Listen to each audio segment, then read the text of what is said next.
Years ago, people went to great lengths to make rope. They stretched yarn hundreds of meters, sometimes down alleyways, and secured it on hooks. Then they turned the wheels to rotate the hooks, twisting the yarn into rope. This technique was called a rope walk. Luckily today, we have machines to do all the legwork.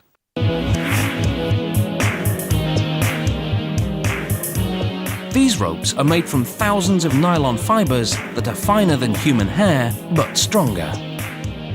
To make rope, yarns are wound around aluminium cylinders, pulled by a turning spool. Then, 3 at a time, the yarns roll over another spool that applies a protective coating of urethane. They funnel through a distribution plate that holds them evenly apart.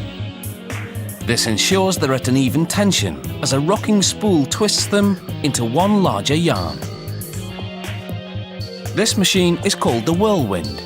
It twists the yarn and then winds it onto a take-up spool inside. A small arm moves back and forth, guiding the yarn so it winds evenly onto the spool. This is core yarn, and it will be used to make other rope.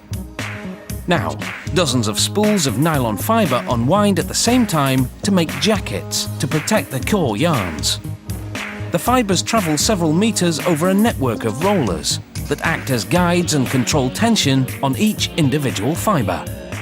They pass through distribution plates, as turning bobbins below twist the fibers into yarn.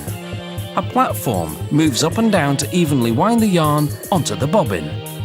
48 of these bobbins are placed on the maypole machine. The braiding action tells you where it got its name. The bobbins spin and zigzag around each other as the machine pulls core yarn up through the center.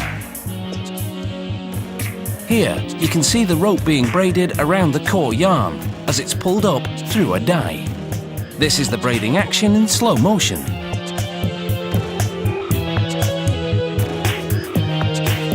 It produces a mountain climbing rope, strong yet stretchy because of the twist in the core of the rope.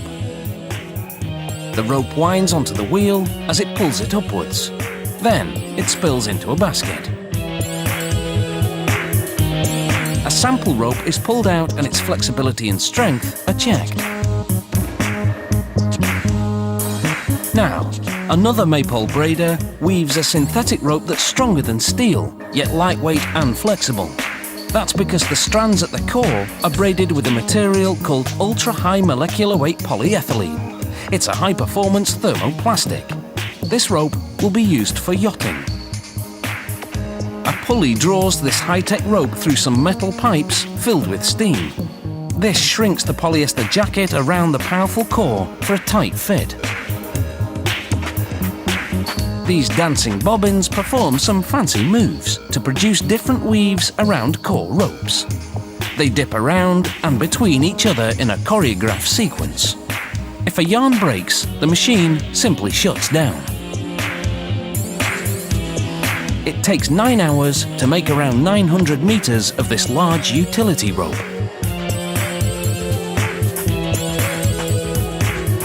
To test its strength, a sample piece of rope is looped around steel posts. This one is a nylon double braid, the type used for dock lines on boats. Hydraulic pressure pulls the rope upwards, while a computerized gauge measures the tension and detects the breaking point.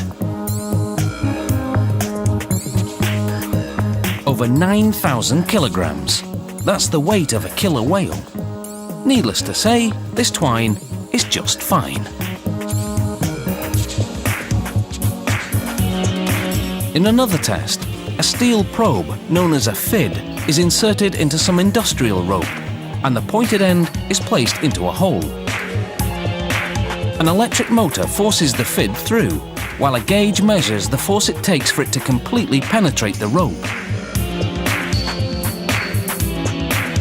It took 4.5 kilograms of pressure to push the probe through the rope, which means this rope is firm yet flexible.